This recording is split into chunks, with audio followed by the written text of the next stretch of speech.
welcome to Accelerated Engineering. My name is John, and this is just a quick description of my intent with this function encyclopedia.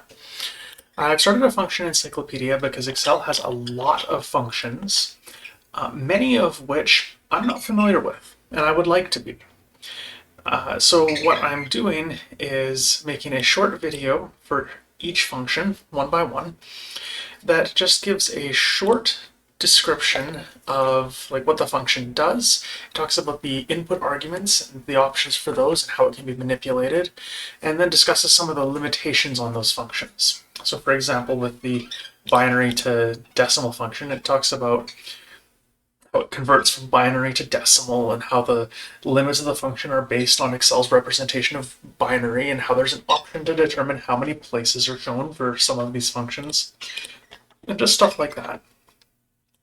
I've kind of targeted making one of these videos available per day, and with 510 functions, yes, that's right, 510. I have one row for the titles.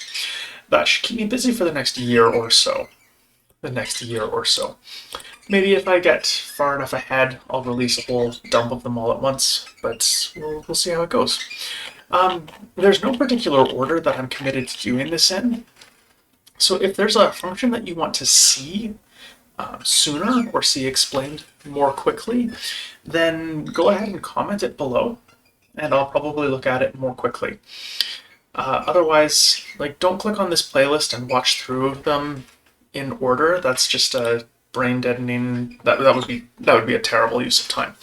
But if there's a function that you need and need an explanation for or an example of it, then I would like these links to be available to be used for just an example, for a reference, like an encyclopedia, not as an entertainment item, but as a reference, a piece of reference material. And I think I will link to them in other videos as I start using these functions that have encyclopedia entries in other videos. At this point, I think I've done a tutorial for the lambda function, but haven't done an encyclopedia entry. So that's probably needs to come up soon on my list of things to do.